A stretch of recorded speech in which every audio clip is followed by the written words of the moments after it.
10 kahulugan ng umiiyak sa panaginip. Una, kung nakikita mo ang iyong sarili na umiiyak sa panaginip, ito ay nangangahulugan na kailangan mong obserbahan ang mga nangyayari sa iyong paligid. Baka may isang bagay na nagbibigay sa iyo ng sama ng loob, ngunit hindi mo mailabas ito sa iyong waking life. Ito rin ay nagpapahiwatig na nais mong ipahayag ang iyong damdamin sa isang tao o sa pangkalahatan. Pangalawa, kung nakikita mong umiiyak ang isang estranghero sa iyong panaginip, ito ay nangangahulugan ng iyong pagmamalasakit sa ibang tao.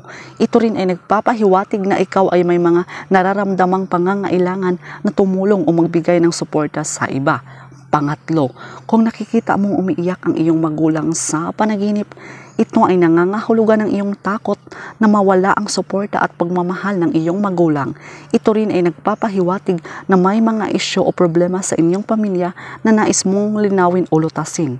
Pang-apat, kung nakikita mong umiiyak ang iyong asawa sa panaginip, ito ay nangangahulugan ng mga hindi na solusyon ng isyu o hindi pagkakaintindihan sa inyong relasyon.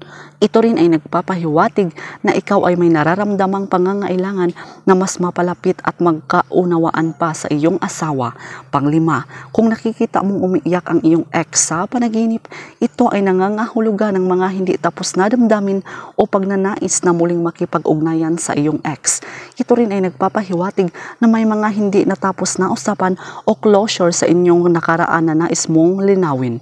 Pang-anim, kung nakikita mong umiiyak ang iyong kapatid sa panaginip, ito ay nangangahulugan ng pangangailangan na maging mas mapagkumbaba o magbigay ng suporta sa iyong kapatid. Ito rin ay nagpapahiwatig na ikaw ay may mga hindi na pag-uusapang mga bagay na dapat ayusin sa inyong relasyon bilang magkapatid. Pang-pito, kung nakikita mong umiiyak ang iyong kamag-anak sa panaginip, ito ay nangangahulugan ng mga hindi na solusyon ng isyu o hindi pagkakaunawaan sa inyong pamilya. Ito rin ay nagpapahiwatig ng pangangailangan na magkaayos o magkaunawaan sa inyong mga kamag-anak. Pangwalo, kung nakikita mong umiiyak ang iyong kaibigan sa panaginip, ito ay nangangahulugan ng pangangailangan na maging mas maalalay at mapagkakatiwalaan sa iyong kaibigan. Ito rin ay nagpapahiwatig na ikaw ay may mga hindi napapansin na pangangailangan ng iyong kaibigan na dapat mong suportahan.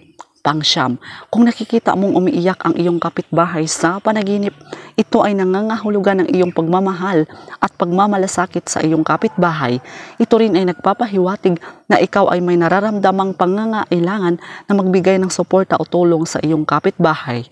Pang-sampu, kung nakikita mong umiiyak ang iyong kasamahan sa trabaho sa panaginip, ito ay nangangahulugan ng hindi pagkakaunawaan o hindi mabuting samahan sa inyong trabaho. Ito rin ay nagpapahiwatig ng pangangailangan na magkaroon ng mas maayos na komunikasyon at ugnayan sa iyong mga kasamahan sa trabaho.